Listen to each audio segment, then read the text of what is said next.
Welcome to the Kidmin Huddle with Amber Pike, where children's ministry leaders get equipped, encouraged, and empowered to disciple with intentionality, growing God's kingdom one child at a time. Welcome back to the Kidmin Huddle. So apparently this year is the year of self-improvement for me, or at least the year to read all of the self-improvement leadership books. I think I just finished book like 6 or 7 of leadership, self-growth. Now that was like book 35 that I finished. I'm doing great on my reading goals, but I'm reading all this stuff about being a better leader or growing myself. I don't know why I'm loving it, but I am. So today we're talking about some Kidmin leadership lessons. Whether you are the leader in charge, you are part of a team, this still applies to you, especially when it comes to listening to your inner voice. We all have an inner voice, and some of ours are nicer than others. Spoiler alert, I do not have a very nice inner voice. She's kind of mean to me.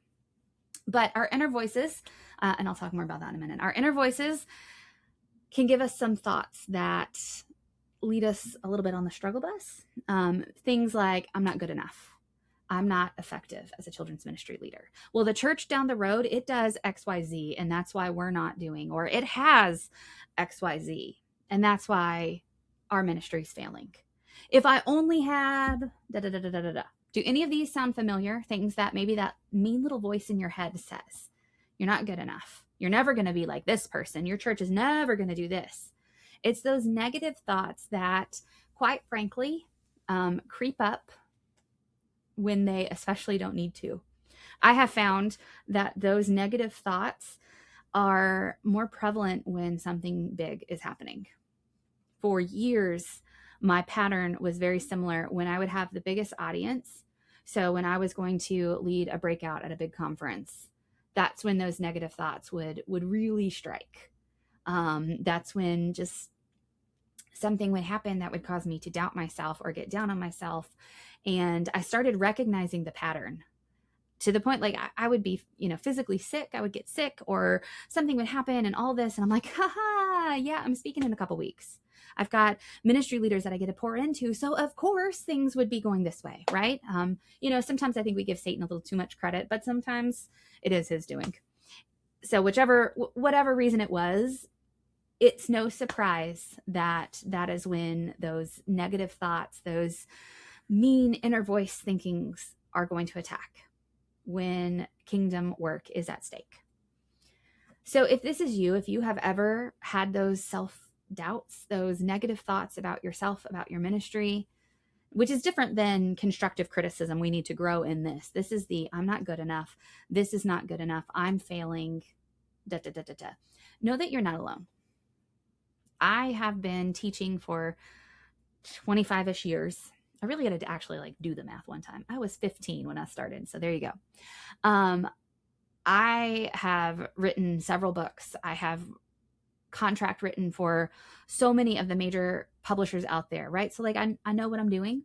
I have left home from church in tears so many times thinking, why am I doing this? I am not effective at this. I'm the worst. I am making no difference. I have had Kidmin envy. Well, if only I had this, if I could do this. I'm not like that, and I'm not doing things like that. So of course that I'm failing. I have more than once thought I stink, and not actually smelly stink, but just in children's ministry or speaking or writing. You are not alone if you have ever felt this way about your leadership and your role in children's ministry. So I have a couple of practical tips to help stop those thoughts in their tracks, because realistically, they're not true.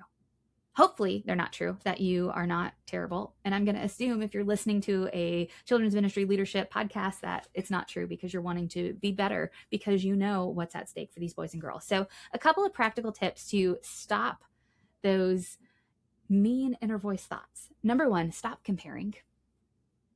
You are you. You are called to be where you are called to be, to lead the ministry that you are currently leading with the families that God has put at that place. You are not the church down the road. You are not the ministry that you see on Instagram.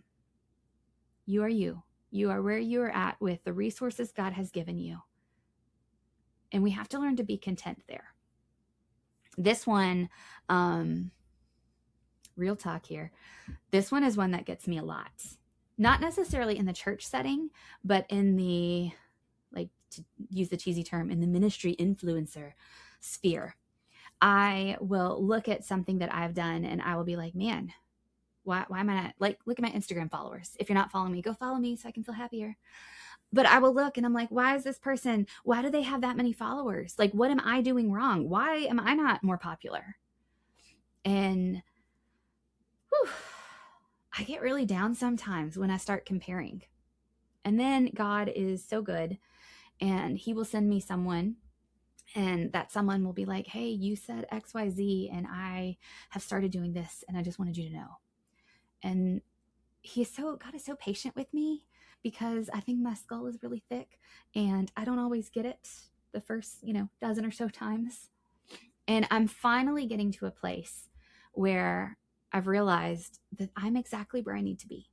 God has put me where I need to be, and he is going to make sure that I speak to the right people, the people that he has a certain message for. And I need to be okay with that. So if I never become social media big, if I never accomplish my goal of main staging at a major conference, that's okay, because I'm right where God needs me to be and I'm speaking to who he needs me to speak to. And if it is one, then it's worth it. So ministry friends, you might always be in a small church or a medium church or a large church or a mega church. Wherever you're at, if you're making a difference in one person for the kingdom, you're winning. Eternity is at stake, and that one is worth it. So stop comparing yourself to other ministries. Do ministry where God has placed you with what he has given you. Number 2 kind of goes along with that. Stop keeping up with the Joneses. And we do this in ministry. Have you ever been tempted to go buy something because someone in ministry has it, or to do something that maybe didn't really align with your plans, but well, that group did it and it looked really cool? You are where God has you with what he has for you. Stop trying to keep up with the Joneses. Now, that's not to say that we shouldn't get inspiration from, like, let's say I see this a lot, the Bible Buddy adoption stuffed animal thing to get kids reading the Bible. That's not to say that you can't see that online and be like, oh, I love this. I think this would work great and want to do it. Awesome. If that fits in with your plans, sure. But I'm talking more of okay, you look at that church on social media and their VBS has 700 kids, and you instantly start feeling, well, I'm a failure because I don't have 700 kids at my VBS. That's the keeping up with the Joneses we need to avoid. That envy of I see that and I want to do that. Don't keep up with the Joneses. It's this contentment. Paul, he was content in what he had and what he was doing. And we need to have that with where God placed us, because he absolutely has placed us where we need to be. And we need to be okay with that. He's given us what we need. Be content. Be content. We're not keeping up with the Joneses. Number 3, sometimes we need to ignore that inner voice. Yeah. Remember I told you my inner voice is mean? Sometimes I just need to tell her, go sit in the corner and be quiet. You need to ignore that inner voice, because sometimes that inner voice is fear, right? I mean, why would you want to write a book? Why would you try to do that? You're going to fail. You're going to fall on your face. You should not try to write a book. No. Tell that inner voice to go sit quietly in the corner. She's in timeout. You have been called. So what if you are volunteering right now at church and you just you felt this pressing on your soul? I need to go and ask, I want to see if they will hire me full time, because I'm passionate for this. But then that inner voice is like, oh no, you can't do that. You're not going to be effective. They're not going to listen to you. Who would hire you? Ignore that inner voice. This is not the same constructive inner voice that we need to listen to. Like, hey, this event was kind of rocky and we need to do better. This is the messaging of doubt and fear, and we need to ignore those. Go away, mean voice. I think we're hardest on ourselves, and I have always been that way. I've always been so hard on myself. Example, I don't like to read anything that I've written after I've written it. Once it is done, it is done. I'm not going to read it, because I guarantee you, I could take my book I could take intentional children's ministry, which I'm so proud of, and I could read it, and I would sit and read it, and I would be like, this stinks. Why on earth would I write this? No wonder nobody wants this. This is horrible. Is that true? No. But that's where I would go because my inner voice is kind of mean to me. We need to ignore it. We let doubt and we let fear rule our decisions sometimes, and we just need to put a stop to it. The other day, I was starting to go down that doubt hole that I'm not good enough, I'm not doing good, whatever. And I successfully told my inner voice to go sit in the corner, and she did. I did not let it get me down. I brushed it off. We're going to have things that happen. You're going to have events that flop. You're going to have days when it doesn't go well. Quite frankly, this past Sunday for me it didn't go so well. The kids sang and it was adorable. They did a great job. But they were really wired in class. And so the pastor, we got in there later because we had a little more in the sermon. We had a baby dedication and kids were singing in worship. So we got in there late and he ended earlier. So I had less lesson time and the kids were a little extra squirrely because they were all hyped up. They got to go sing in front of mommies and daddies and grandmas and grandpas. I could have been discouraged. I get discouraged when I think I've got a great lesson and they're not listening to me. They're not participating. They're not getting it. But I didn't let it. I said, nope. In my head, I said, nope. Ignore that inner voice. Sometimes we need to. Number 4, we need to keep growing and keep learning. Sometimes we can be good and constructive criticism, even if we're really hard on ourselves. And I'm really hard on myself. But sometimes we do. We need to be able to self-evaluate and be like, okay, this went great. Here's the positives. Here's the you need to work on for next time. But that's good. That's good. We need to keep growing and keep learning. We should never settle for good enough. Well, I'm a good enough leader. I teach well enough. I articulate the gospel well enough. Good enough. I lead my team pretty well. Good enough. We want to keep growing and leading as a leader because what we're doing is important. Whether you are paid or not paid, volunteer, staff, whatever your role is in children's ministry, always keep growing and keep learning. We want to be better. We want to do better. We want to go to where God has placed us. He might move us. He might grow us uncomfortably. He loves to do that. And we need to be willing to go along with it. My mom is amazing.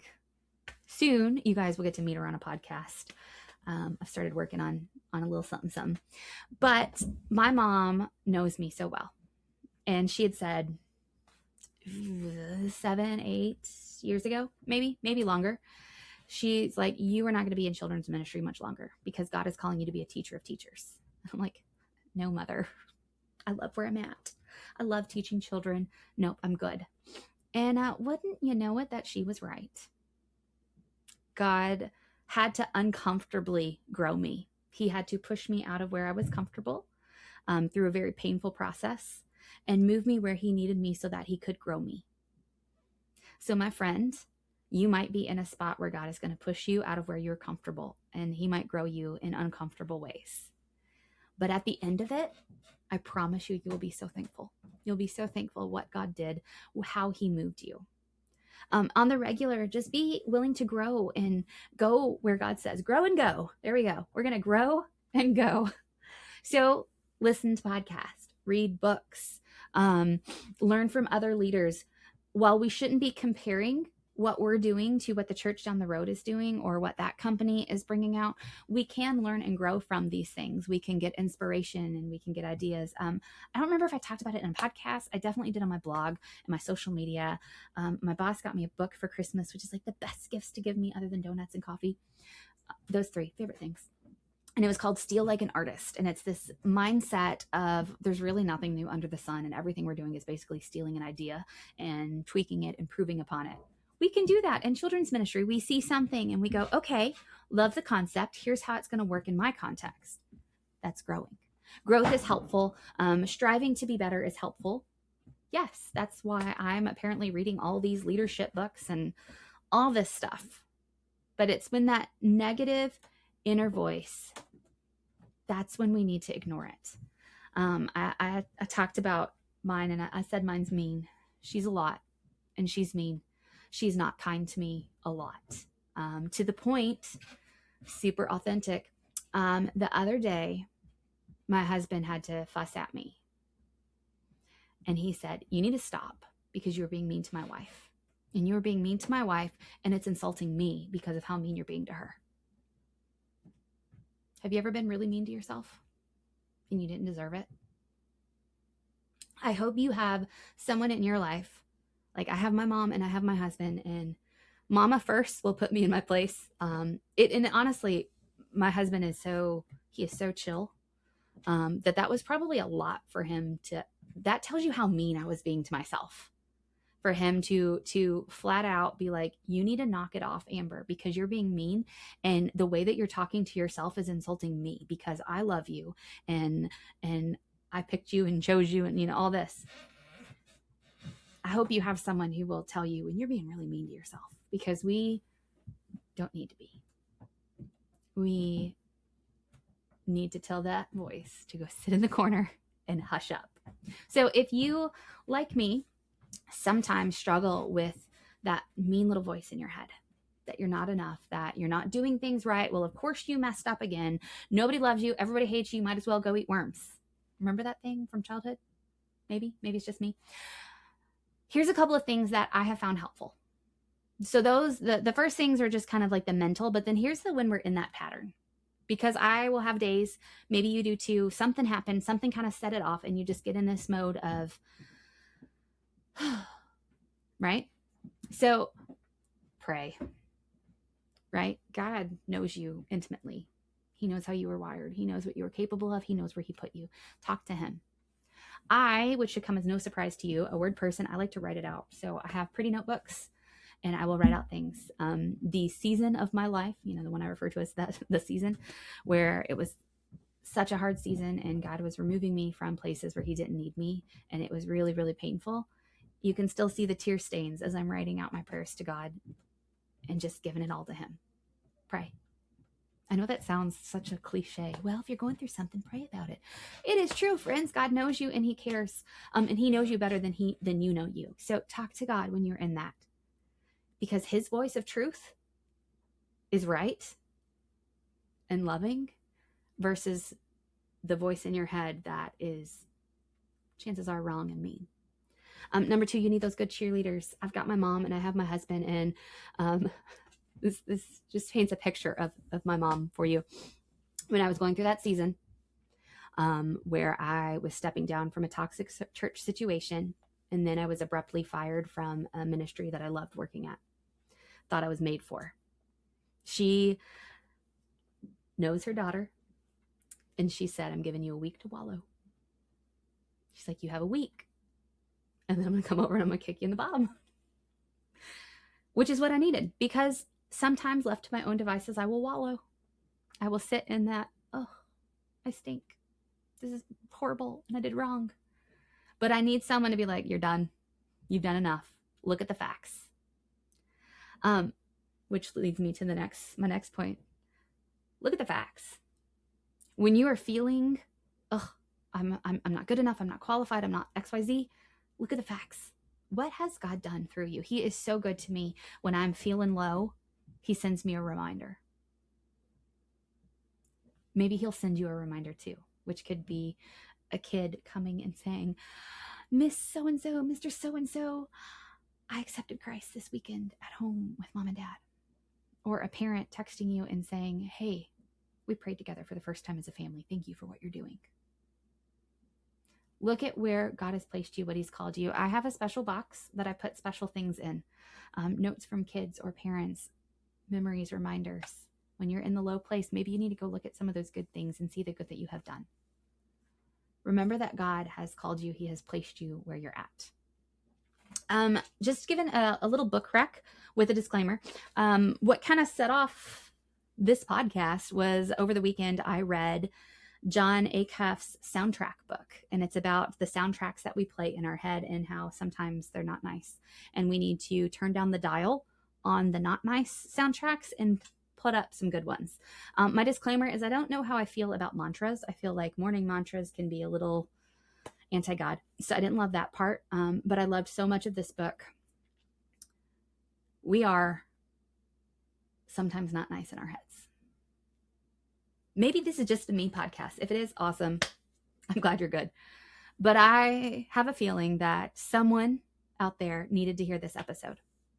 Be nice to yourself in your head. Because you are who God has called and placed where he has called and placed you. He didn't, if you've been in a Baptist church, you might have heard the phrase that he didn't call the equipped, he equipped the called. He'll give you what you need. He'll grow you, he'll move you, but you are who he wants, warts and all. He knows you. He knows how you are made, how you tick, how you lead. Trust in him. Don't let fear or doubt or self-loathing be the soundtrack in your head. Tell that negative voice to go sit in the corner because you have kingdom work to do. So you are not going to compare yourself to the ministry down the street. You are not busy keeping up with the Joneses. You are doing kingdom work. You are doing the best that you can to faithfully serve where God has called you. You are growing, you are learning, you are self-reflecting in a healthy way. You are providing constructive criticism to yourself, your ministry, your leadership, but you are not going to sit and wallow in those mean, negative voices. My friend, trust me when I tell you how important this is. God has called you for an amazing thing. You are a kingdom worker. Trust in him. Talk with him. Go to him when you're feeling these thoughts and trust that he has you where he needs you. He will move you as he needs to move you. He will equip you as he needs to equip you. Trust in him.